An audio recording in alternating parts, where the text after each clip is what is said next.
Bonjour à tous et à chacun, chers frères et sœurs, chers amis. Nous sommes heureux de nous retrouver encore pour ouvrir la parole de Dieu. Nous sommes là dans la présence du Seigneur, même si nous sommes éloignés les uns les autres, chacun dans nos maisons. Mais nous avons quand même l'immense privilège de savoir que notre Dieu veille sur ses enfants, veille sur l'humanité et que son plus profond désir, c'est que des hommes soient sauvés et parviennent à la connaissance de la vérité. Alors bien évidemment encore, nous allons ouvrir la bonne parole du Seigneur et j'aimerais dans ces quelques mots, bien évidemment, d'abord vous encourager. Nous passons au travers de notre vie par différentes épreuves, par différents problèmes, vont passer par des épreuves de maladie et c'est le cas en ce moment pour une bonne partie de l'humanité, que ce soit ce Covid-19 ou que ce soit d'autres maladies. Notre corps peut être affecté, notre âme peut être troublée aussi et notre esprit aussi peut être abattu.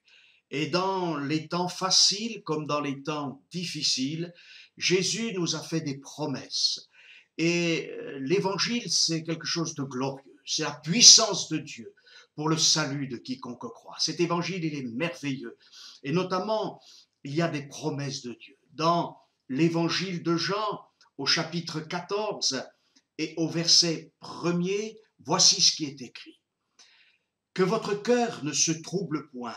Croyez en Dieu et croyez en moi. Ce sont, bien sûr, bien évidemment, des paroles de Jésus. Quelques mots, mais d'une importance formidable, extraordinaire, qui va nous amener à nous confier en quelqu'un qui ne nous donne pas une paix superficielle, mais une véritable paix. Jésus dira quelques versets plus loin, et nous le notons, je vous laisse ma paix. Je vous donne ma paix. Je ne vous donne pas comme le monde donne. Que votre cœur ne se trouble point et ne s'alarme point. Peut-être quelqu'un me dira, mais c'est facile de dire quelques mots comme cela et de parler, de ne pas se troubler, de ne pas craindre. Et je suis dans le trouble, je suis dans la crainte.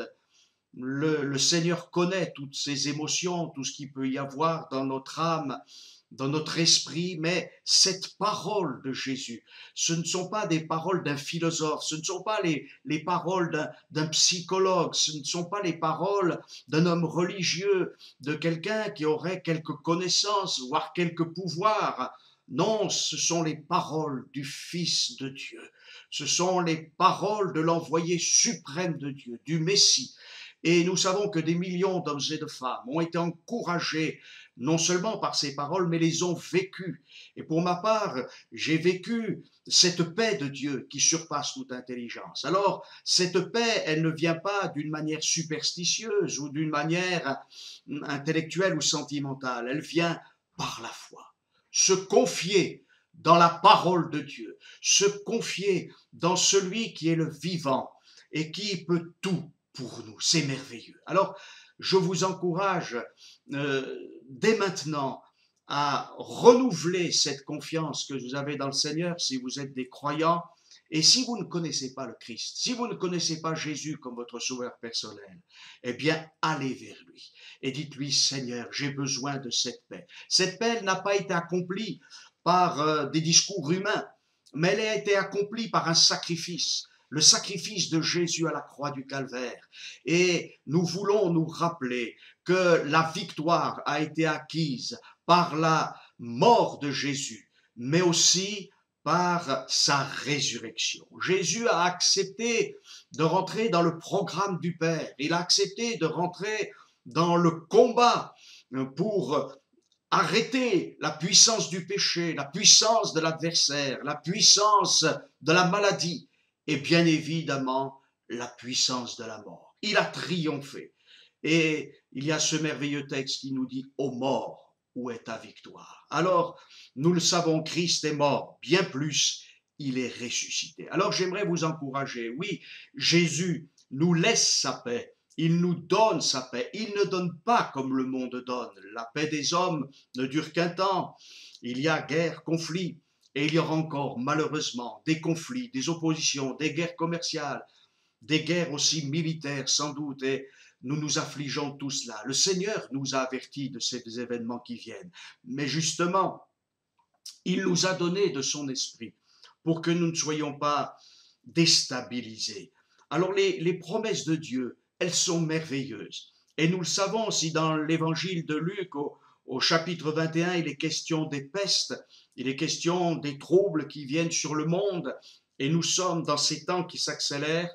Eh bien, nous savons aussi que Jésus a dit, au verset 28 de ce même chapitre de Luc 21, quand ces choses commenceront à arriver, redressez-vous et levez vos têtes parce que votre délivrance approche. La délivrance personnelle, la délivrance pour nos familles. Et nous voulons prier, nous voulons intercéder pour que des dizaines, des centaines, des milliers, des millions d'hommes et de femmes découvrent la paix qui est en Christ, qui a été manifestée, opérée par l'œuvre de la croix, mais aussi connaissent cette délivrance. Oui, notre délivrance approche. Alors, Jésus nous invite nous-mêmes à nous redresser. Redressez-vous, dit-il, et levez vos têtes. Tous les événements, tout ce que nous entendons, toutes les informations auraient plutôt tendance à nous faire courber la tête, à nous affliger, à nous mettre sous des fardeaux d'esclavage et à nous faire croire qu'il n'y a pas d'espérance, qu'il n'y a pas de délivrance. Mais si, ce sont des mots non seulement bibliques, mais qui viennent de la bouche même de notre Dieu. L'espérance, la délivrance, la foi, la guérison, la vie, la restauration. Et toutes ces choses font partie du programme divin. Nous avons un merveilleux sauveur, nous avons un sauveur extraordinaire. Alors, c'est vrai, quand ces choses commenceront d'arriver, elles ont commencé d'arriver. Nous sommes passés par déjà des événements difficiles dans les générations passées, et voilà que cette génération et les générations qui viennent, eh bien, vont certainement voir d'une manière encore plus précise les prophéties bibliques s'accomplir. Mais si les prophéties bibliques s'accomplissent, les unes terribles, difficiles, les autres sont aussi merveilleuses. Et toujours à la prophétie est attachée la promesse de Dieu, les promesses de Dieu. Notre Dieu est un Dieu fidèle et ce qu'il dit s'accomplit. Nous savons bien évidemment que les promesses des hommes, même les plus sincères, les plus vraies, ne s'accomplissent pas toujours.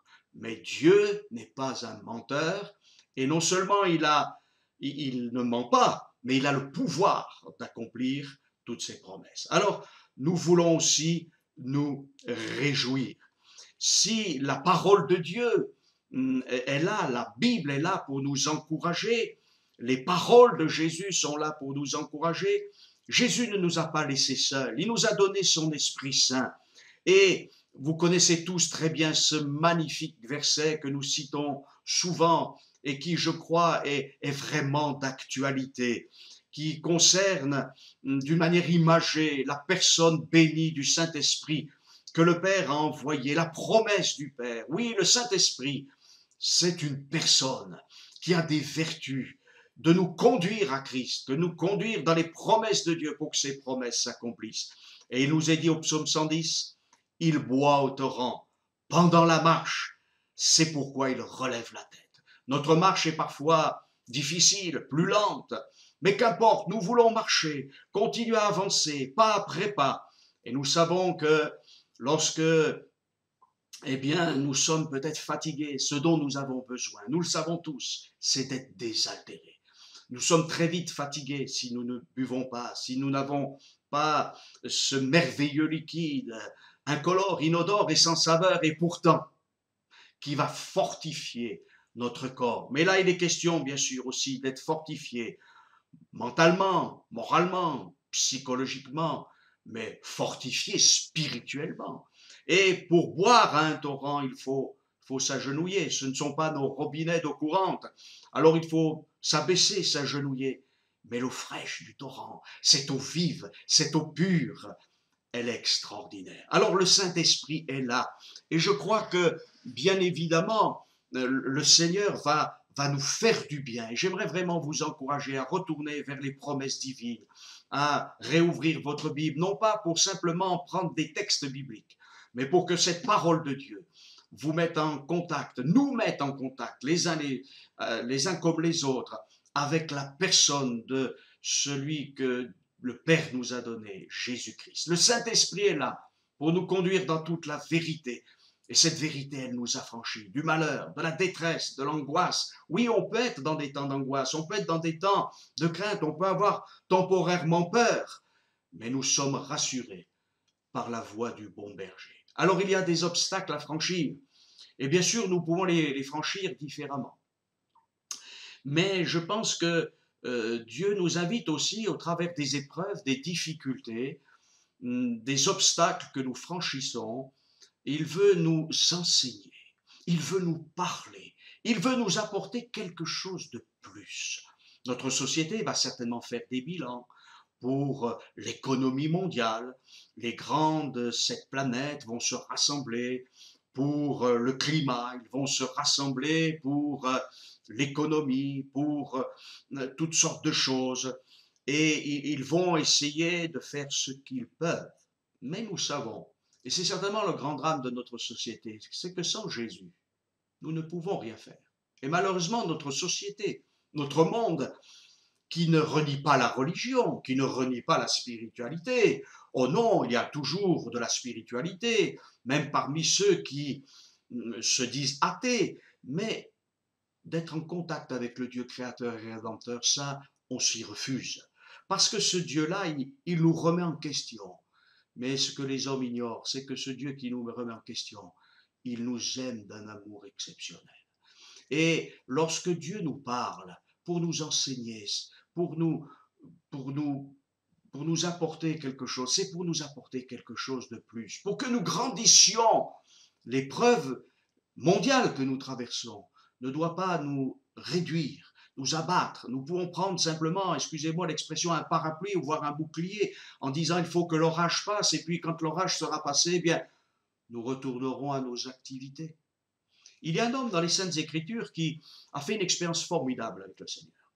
C'était un bon roi. Et ce roi, il a rétabli le culte de l'Éternel. Ce roi, c'est Ézéchias. Et ce roi Ézéchias, à un moment donné, a été malade. Et la Bible nous dit qu'il a été malade à la mort. Et que là, il s'est tourné vers le Seigneur. Et même le prophète lui dira, règle tes affaires, règle tout ce qu'il y a dans ta maison, tu vas mourir. Et Ézéchias est retourné vers Dieu. Il est allé vers Dieu et il a crié à Dieu. Il a présenté bien sûr aussi ce qu'il avait fait pour Dieu. Des fois, nous présentons ce que nous avons fait pour Dieu. Mais en fait, ce que nous avons fait pour Dieu, devrions dire que nous l'avons fait avec Dieu, avec la force qu'il nous a donnée. Et le prophète Ésaïe était là en train de partir. Dieu l'a rappelé, il lui a dit, va dire à Ézéchias, va lui parler. Et Dieu va parler aussi à Ézéchias. Il va lui dire, voilà, je rajoute 15 années à ta vie. 15 années.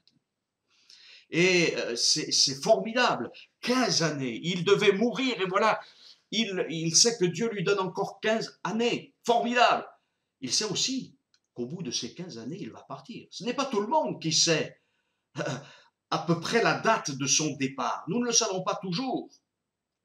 Pour le savoir que très, très exceptionnellement. Et là, il y a un homme qui sait qu'il a 15 ans encore.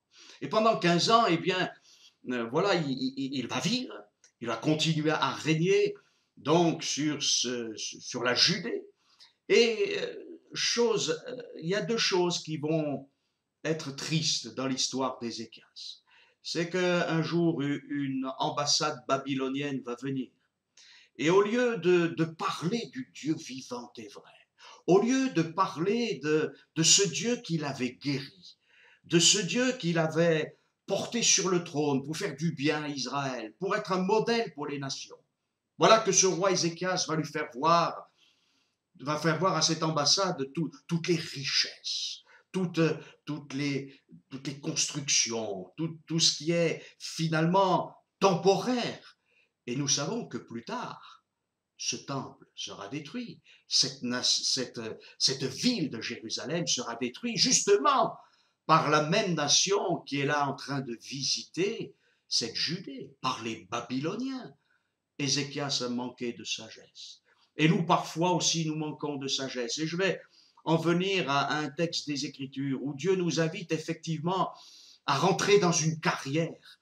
Ézéchias était de rentrer dans une carrière de roi. Donc ce n'est pas n'importe quelle carrière. Dieu lui avait donné des responsabilités très très grandes. Et nous avons chacun notre responsabilité dans l'œuvre de Dieu. Nous avons chacun notre responsabilité dans le témoignage. Et c'est pour nous un immense privilège que d'être fils et filles de la maison de Dieu. Oui, c'est extraordinaire. Et ce que Dieu veut, ce n'est pas que nous puissions faire admirer nos lieux de culte, que nous faisions admirer que nous puissions dire aux gens, voyez toutes les associations que nous avons, voyez tout ce que nous faisons dans le domaine social, et ceci et cela. Non, ce que Dieu veut, c'est que nous parlions aux hommes et aux femmes qui nous entourent de ce grand salut que Dieu nous a communiqué, nous a donné gratuitement, et que ce salut, eh bien, il est aussi pour eux, non seulement le salut de leur âme, mais plus que cela. Nous ne vendons pas la vie éternelle, nous ne faisons pas une promotion pour une spiritualité qui assurerait simplement un bien-être dans l'au-delà. Ce n'est pas cela dont nous parlons. Nous parlons de plus que cela. Parlons d'être pour l'éternité, avec un Dieu extraordinaire, avec un Dieu glorieux, avec un Dieu qui nous aime, avec un Père, avec un frère aîné qui a donné sa vie pour nous, avec un assistant glorieux qui s'appelle le Saint-Esprit. C'est là le but, connaître Christ, non pas se réaliser nous-mêmes dans telle et telle chose. Bien sûr, nous avons nos lieux de culte, et il y a une preuve, c'est que pendant, là, maintenant 2 mois et peut-être 3 mois, nous ne les utilisons plus. Le culte véritable, c'est le croyant qui est avec son Dieu, qui est aussi avec ses frères, pour louer Dieu, pour l'adorer, pour le servir, pour l'honorer, parce que notre vie, excusez-moi du peu, ce n'est pas l'Église. Mais comme dira Paul, pour moi la vie, c'est le Christ. Et si pour moi la vie, c'est le Christ, alors l'Église va être bénie. L'Église va grandir. L'Église va se construire parce que c'est Jésus qui bâtit son Église. Alors, bien évidemment, les promesses de Dieu sont là. Redressez-vous. Il faut que nous nous redressions. Et quelqu'un va me dire, mais vous êtes orgueilleux, c'est de l'orgueil de dire, oui, mais Dieu nous demande, est-ce que tu veux te redresser? Est-ce que tu veux ne plus être courbé sous ces idéologies qui sont là dans notre monde, qui, bien sûr, essayent toutes sortes de choses, mais qui n'apportent pas grand-chose? Finalement, nos contemporains sont malheureux. Est-ce que nous voulons rester courbés? À un moment donné, Moïse a été envoyé vers les enfants d'Israël, et une bonne partie des enfants d'Israël a accepté le message de Moïse, ils sont redressés. Oh, ils étaient toujours sous le coup des fouets des Égyptiens, ils étaient toujours en train de faire des briques d'argile, mais ils ont reçu la parole de Dieu. Et en recevant la parole de Dieu, quelque part, ils se sont redressés. Ils ont accepté ce message, ils ont fini par obéir à Dieu, la Pâque a été faite et nous connaissons l'histoire. Mais très vite, ils se sont mis à nouveau à se courber sous l'idéologie de l'Égypte, sont nouveau courbés sous leur raisonnement, sur leur façon de voir la vie, au lieu d'écouter Dieu, au lieu d'être encore davantage sensibles à la parole de Dieu. Je crois que nous pouvons vivre beaucoup d'épreuves et voir Dieu se manifester, mais finalement oublier. Et j'en reviens à notre Ézéchias. Ézéchias a eu tort, et Dieu le lui reprochera plus tard d'avoir présenté tout ce qu'il avait fait plutôt que tout ce que Dieu avait fait. Et je crois que notre évangile, ce n'est pas ce que nous faisons, mais c'est ce que Dieu fait. Nous nous faisons si peu, soyons honnêtes, même si nous sommes parfois très actifs, nous remplissons nos journées, d'abord pour nos familles, pour travailler, c'est tout à fait noble. Dieu le veut tout cela, mais finalement, nous faisons si peu. Qui convainc de péché, de justice et de jugement? C'est le Seigneur. Qui peut guérir? C'est le Seigneur. Nous ne sommes que des canaux de bénédiction. Alors, peut-être, et c'est même pas du peut-être, c'est sûr, il faut que cette épreuve que nous traversons tous les chrétiens, à degrés divers, certes, mais qui est aussi vécue par toute la population mondiale, soit l'occasion d'aller plus loin avec Christ, de grandir en Christ, de se redresser et de lever nos têtes pour regarder à Christ. L'auteur des Épîtres aux Hébreux va dire Ainsi donc, puisque nous sommes environnés d'une si grande nuée de témoins, rejetons tout fardeau, pardon, décidément, et le péché qui nous enveloppe si facilement, et courons avec persévérance dans la carrière qui nous est offerte. Notre brave roi Ézéchias avait bien commencé sa carrière. Il venait de faire une expérience glorieuse, Dieu lui accorde 15 ans. Mais pendant ces 15 années, il va y avoir donc cet événement de l'ambassade babylonienne qu'il va recevoir à la méthode des grands de ce monde et non pas à la méthode de Dieu, non pas selon le protocole divin. Le monde a son étiquette, il a ses protocoles, mais le royaume de Dieu a sa façon de faire, a son protocole. Et une deuxième chose, c'est que pendant les 15 ans de sa vie, il a eu un enfant, il a eu un jeune garçon. Au bout de 3 ans, après cette guérison, au bout de 3 ans, il a eu un enfant. Et cet enfant, il l'appelait Manassé, qui signifie il oublie. Et chose étonnante, c'est ce Manassé qui, à 12 ans, va, après la mort de son père, va régner. Et nous savons, c'est quelque chose de terrible, que ce Manassé, il va vraiment oublier Dieu. Il ne va pas oublier sa misère par le pardon de ses péchés. Non, ça c'est formidable. Dieu oublie, lui. Oui, il oublie même ce que nous avons fait. C'est quelque chose de glorieux. Il met nos péchés au plus profond de la mer, comme le dit le prophète. C'est quelque chose d'extraordinaire. Mais là, Manassé a oublié Dieu. Cet homme s'est plongé dans le péché d'une manière terrible. Oui, Dieu veut que nous oublions nos douleurs, nos mauvais passages difficiles pour retenir surtout ses bénédictions et ses grâces. Mais là, Manassé, c'est un mauvais oubli. Il a oublié le Dieu de son père. Il a oublié le Dieu de ses pères. Il a oublié le Dieu d'Abraham, d'Isaac et de Jacob. Il n'a plus placé sa confiance en lui. Il est allé consulter des magiciens, des sorciers, des médiums. Il a pratiqué des sacrifices terribles. Et il a fallu que cet homme soit brisé, mis en captivité pour que finalement, à la fin de sa vie, il se repente. Mais toutes ces actions ont été un terrible enseignement mauvais pour Israël. Et Dieu, à cause du péché aussi de Manassé, finira par corriger son peuple d'une manière terrible. Alors, je crois que ces temps qui sont les nôtres sont aussi des avertissements pour que nous rentrions non pas dans notre carrière. Ézéchias déjà, alors qu'il venait de connaître un prodige, parce que lorsque Dieu lui l'a guéri, il y a eu un prodige. Nous savons qu'il y a eu un prodige. Vous relirez ce texte de la guérison d'Ézéchias. Je ne veux pas m'arrêter plus longtemps là-dessus parce que ce n'est pas le sujet de ma prédication. Mais il y a un prodige et nous oublions les prodiges, nous oublions les guérisons, nous oublions le passé et nous devenons sentimental, matérialiste peut-être, parce que toutes les choses vont mieux. Et nous ne devons pas engendrer des Manassés, des gens qui oublient, des gens qui ne sont plus en rapport avec le Dieu vivant et vrai. Alors je reviens sur ce texte d'Hébreux 12, 1. Il nous est dit ceci: nous donc aussi, puisque nous sommes environnés d'une si grande nuée de témoins, rejetons tout fardeau et le péché qui nous enveloppe si facilement. Voilà, le fardeau de la crainte, le fardeau du confinement, le fardeau économique même que déjà l'adversaire veut mettre là sur notre, excusez-moi, sur notre vie, alors que le Seigneur dit: je ne vous abandonnerai point. Je crois que le Seigneur sera fidèle, même s'il y a des temps difficiles. Et surtout le péché qui nous enveloppe si facilement. Lorsque nous souffrons, nous avons parfois tendance à vouloir abandonner. Mais il ne faut pas abandonner. Pourquoi? Parce que le Seigneur, lui, ne nous a pas abandonnés. Je ne te délaisserai point.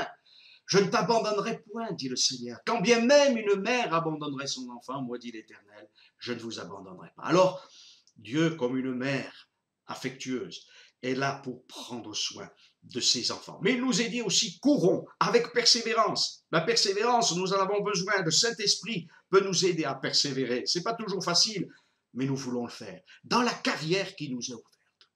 C'est étonnant ce mot, peut-être carrière. Voilà, Louis II a traduit par le mot carrière. Alors bien évidemment, nous ne rentrons pas dans une carrière au sens où la société l'entend aujourd'hui. Une carrière, ça peut être une réussite et surtout professionnelle en général. Voilà, il a fait une belle carrière dans l'industrie, dans le domaine médical, dans telle et telle partie de la science ou des fois dans le domaine artistique, il a fait une carrière. Et souvent, cette carrière, lorsqu'on parle de rentrer dans une carrière, c'est bien sûr la réussite, mais non seulement la réussite, c'est aussi l'argent, c'est aussi la gloire personnelle. Et bon nombre d'hommes et de femmes sont inscrits dans une encyclopédie. Alors, ils ont fait des choses, parfois d'ailleurs excellentes, au travers de leur carrière. Il y a eu des carrières extraordinaires où les gens ont apporté des bienfaits à l'humanité. Il y a aussi des carrières catastrophiques, des gens qui sont rentrés dans des carrières, mais pour faire du mal à l'humanité, par leur avidité, par leur mégalomanie. Et ça, c'est quelque chose de terrible. Nous ne voulons pas de ces choses. La carrière auquel le Christ nous invite par cette épître aux Hébreux est toute différente. Le mot qui est traduit par carrière, en fait, c'est le mot agon en grec. Et c'est assez intéressant parce que ce mot nous parle d'une assemblée, mais d'un lieu où il y a une lutte, comme une arène, un stade, vous voyez, un endroit où il faut remporter un prix, un endroit où il faut lutter, combattre. Et c'est comme si Dieu nous disait, il faut entrer avec persévérance dans le combat, dans l'arène. Il faut rentrer donc avec persévérance dans cet avenir prévu par Dieu qui est un combat, mais où la victoire nous est assurée.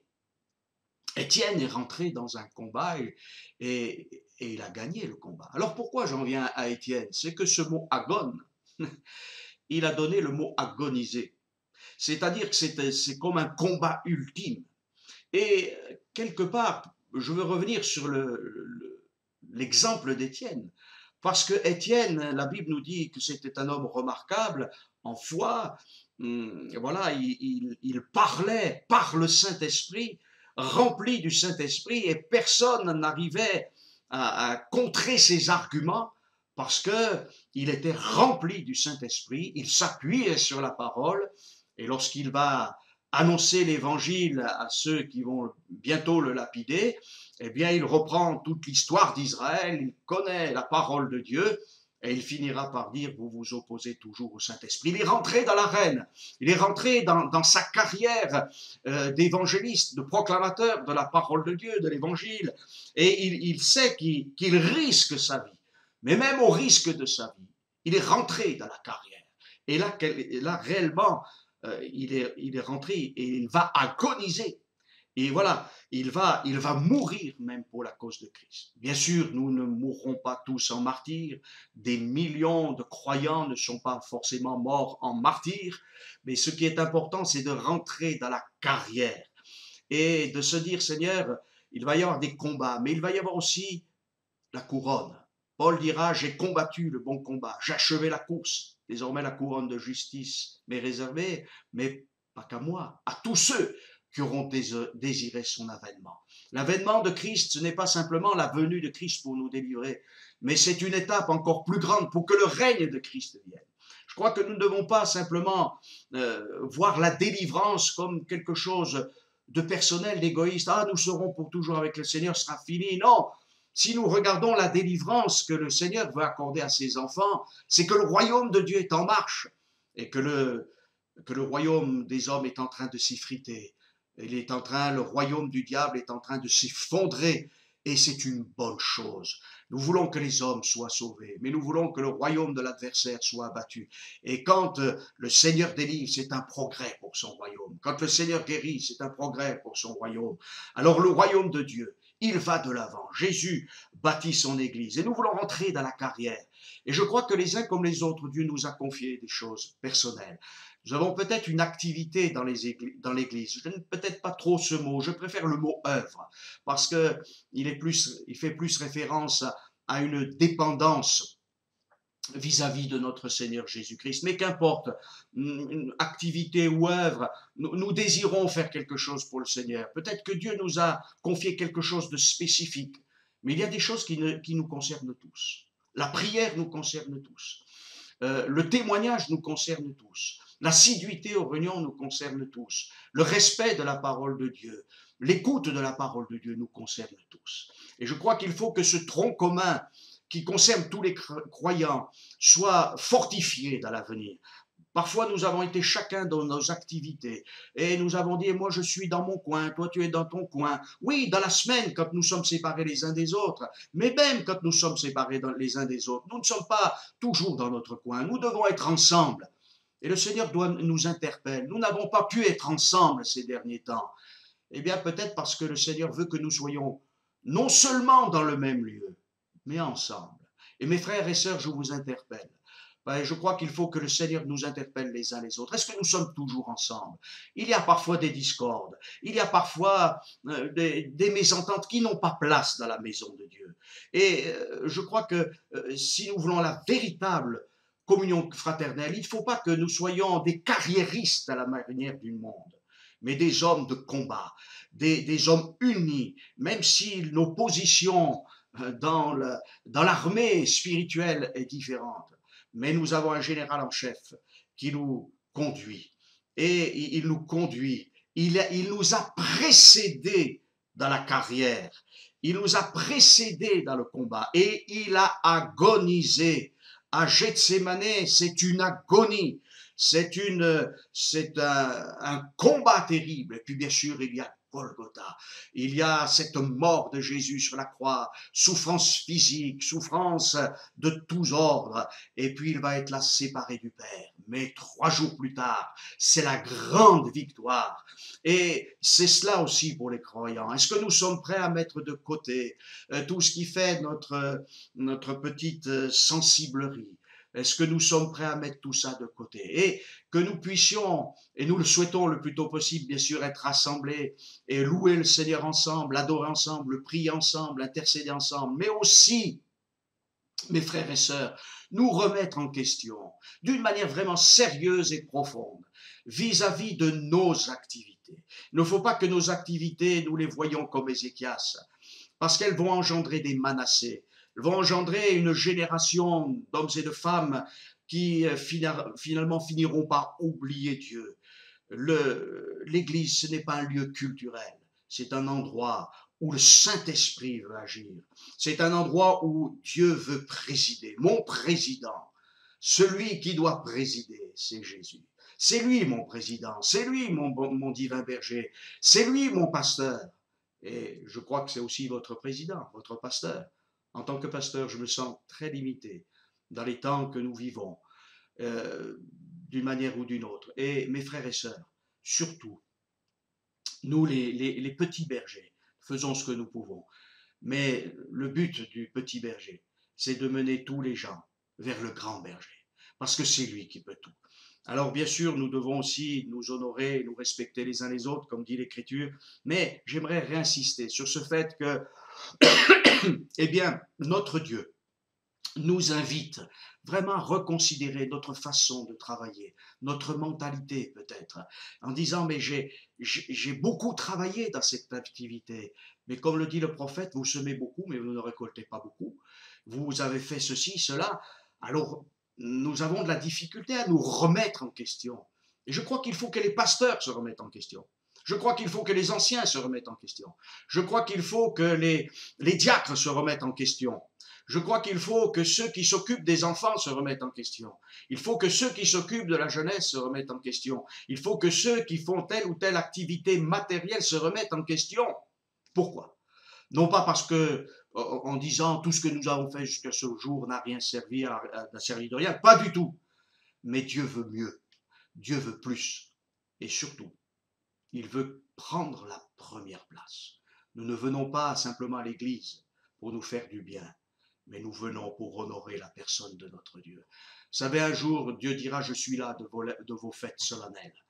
Il y a aujourd'hui des musiciens hors pair, des prédicateurs hors pair, des locaux hors pair, des moyens hors pair, mais beaucoup de malheureux dans notre société française. Alors où est l'Église? Cette Église de Jésus-Christ, qui appartient à Jésus-Christ. Et plus notre responsabilité est grande, plus il faut que nous nous remettions en question en disant, Seigneur, enlève les scories, enlève ce qui ne va pas. Je ne veux pas une carrière folle. Paul dira dans 1 Corinthiens, et le mot est là, tout ce mot de racine agone, 1 Corinthiens 23, Paul dira, je vais terminer par cela, je fais tout à cause de l'évangile afin d'y avoir part. La bonne nouvelle. Ne savez-vous pas que ceux qui courent dans le stade courent tous, mais qu'un seul remporte le prix? Courez de manière à le remporter. Voilà, nous le remportons pour Christ. Tous ceux qui combattent, voilà, et c'est là que le mot voilà, de racine agone intervient, s'impose toutes sortes d'abstinences. Il y a un combat. Si nous voulons à la fois être dans cette société de plaisir et servir Christ, nous aurons beaucoup de difficultés. Paul s'imposait toute espèce d'abstinence. Ils le font. Donc, il parle des athlètes. Il dira, tous ceux qui combattent s'imposent toutes sortes d'abstinence. Ils le font pour obtenir une couronne corruptible. Et on pourrait rire aujourd'hui des couronnes de persil et de laurier. C'est loin, c'est pas une médaille d'or. C'est vraiment ça se flétrit vite. Mais nous le faisons, et Paul le dira, pour une couronne incorruptible. Moi donc, pour dire à Paul, je cours, non pas comme à l'aventure, je frappe, non pas comme battant l'air. Et si nous avons des activités simplement pour courir, pour avoir une aventure, c'est formidable. Oui, l'évangile, c'est une belle aventure, mais pas au sens d'une aventure comme le monde peut l'envisager, notre société. On peut frapper, on peut avoir de l'activité, mais pas comme battre l'air, ça n'a pas d'impact. On parle très souvent d'impact, d'impacter notre société, mais je me demande si nous l'impactons tant que ça. C'est elle qui nous impacte. Et le rôle de l'Église, ce n'est pas d'être impacté par le monde, mais c'est d'impacter l'Église, si je peux m'autoriser ce mot, c'est de toucher l'Église. Et la meilleure façon, c'est d'être rempli du Saint-Esprit. Parce que le jour de la Pentecôte, au discours de Pierre, ils eurent le cœur vivement touché. Ils n'ont pas simplement été impactés ou cabossés, ils ont été transpercés. Nous ne voulons pas simplement que la carrosserie, excusez-moi, des hommes soit un peu touchée en disant oui, c'est vrai, Dieu est puissant. Non, nous voulons que tout l'être humain soit transformé et béni. Et Paul dira, même je traite durement mon corps, je tiens assujetti, de peur d'être moi-même rejeté après avoir prêché aux autres. Une grande responsabilité que celle de la prédication. Et c'est pour ça que certains préfèrent dire toujours des choses très agréables, très, très flatteuses au peuple de Dieu. Et je crois que le grand sujet d'un prédicateur, c'est d'encourager, mais c'est aussi d'exhorter. Et c'est de dire à chacun d'entre nous, en se mettant dans le lot, allons de l'avant. Voilà. Alors, la carrière, elle est difficile, mais nous savons que notre Maître a triomphé. Alléluia. Alors, je dirais que en lisant peut-être ce texte de Paul, vous allez me dire, oui, alors des abstinences, il faut se priver. Mais vous savez, j'aimerais vous dire une chose. Lorsque Adam et Ève étaient dans le jardin, ils n'ont vu que cette privation de l'arbre de la vie. Ils ne pouvaient pas toucher à l'arbre de la vie. Mais il y avait des centaines d'autres arbres dont ils pouvaient profiter. Mais l'adversaire nous montre très souvent ce dont nous nous privons. Mais il ne nous montre pas toutes les richesses glorieuses que le Seigneur a mis à côté. Mais il y a tellement de belles choses, il y a tellement de bons fruits dans le royaume de Dieu auxquels nous pouvons goûter, qui viennent des vertus de notre Dieu. Alors ne nous privons surtout pas. Dieu a prévu pour son peuple tout. Et l'arbre de la vie, nous le connaissons maintenant. C'est Christ. Il est là. C'est lui, notre vie. Alors, comment réussir? En suivant les traces de Christ. Et ce Jésus, je l'ai dit, ce Sauveur merveilleux que nous connaissons, notre frère aîné, notre cher Sauveur, eh bien, il a tout accompli. Alors, comment réussir dans cette arène, dans ce stade, dans cette carrière? Voilà, en nous remettant en question. Mais comment? En disant, je vais changer de stratégie, je vais faire un coaching, je vais faire un audit. On peut le faire.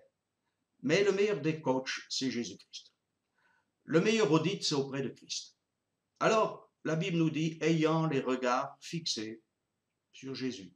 Il regarde sur Jésus, le chef, c'est-à-dire celui qui a le pouvoir, et pas au sens d'un tyran, le chef, la tête, et celui qui va amener notre foi plus loin, qui va l'amener à sa consommation, comme on disait autrefois, c'est-à-dire à une plénitude.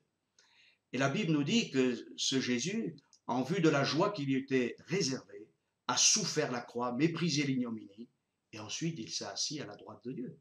Alors nous sommes rejetés, et l'Église de Jésus-Christ, elle est méprisée, elle est bafouée. Mais quelle joie d'appartenir à Christ. Et si nous sommes confinés, nous pouvons néanmoins dire à toi la gloire au ressuscité. Nous pouvons néanmoins dire, oui, Seigneur, tu es grand et glorieux, je te loue pour ce salut. Et Jésus l'a dit, réjouissez-vous de ce que vos noms sont inscrits dans les cieux. Ça, personne ne peut nous l'enlever. Alors, si Jésus est passé par la difficulté, nous savons ensuite qu'après avoir méprisé même la honte, nous ne devons pas avoir honte des croyants. Et il s'est assis à la droite de Dieu. Vous imaginez. Voilà, être à la droite d'un roi, c'était la place d'honneur maximum. On ne pouvait pas plus. Et bien évidemment, notre cher Sauveur, qui est Dieu lui-même, c'est sa place. Mais Jésus a dit, voilà, je m'en vais vous préparer une place, afin que là où je suis, vous y soyez aussi. Alors, voilà, nous ne pouvons pas revendiquer la place comme l'ont fait certains apôtres par le biais de leur maman, mais nous serons avec le Seigneur. Alléluia. Alors, eh bien, exhortons-nous les uns les autres, réjouissons-nous aussi de ce grand salut. Et encore une fois de plus, je reviens, réfléchissons les uns les autres sur notre façon de travailler, sur notre activité, et que ces temps de confinement soient là aussi pour que le Seigneur puisse mettre le doigt sur ce qui va, pour nous encourager, mais peut-être aussi sur ce qui ne va pas du tout, afin de l'éliminer, et puis peut-être aussi ce qui est à améliorer. Comme un divin pédagogue, le Saint-Esprit le fera avec toute la sagesse qu'il a et qui est au-delà de tout conseil humain. Alors que le Seigneur nous bénisse et tenons-nous aux pieds de Jésus pour faire un bilan de nos vies, pour faire un check-up, comme on dit en médecine, pour faire vraiment, pour laisser le Seigneur parler. Et s'il nous parle, alors nous allons obéir et nous allons nous réjouir parce que nous pourrons dire des choses différentes, mais aussi vivre des choses différentes et surtout pour que notre monde puisse connaître le beau témoignage de l'Église de Jésus-Christ et que notre Dieu soit glorifié. Que Dieu vous bénisse abondamment. Nous continuons à prier les uns pour les autres, pour tous ceux qui passent par l'épreuve et la difficulté, quelle qu'elle soit. Voilà, que le nom du Seigneur soit béni et à très bientôt. Que Dieu vous bénisse et vous encourage.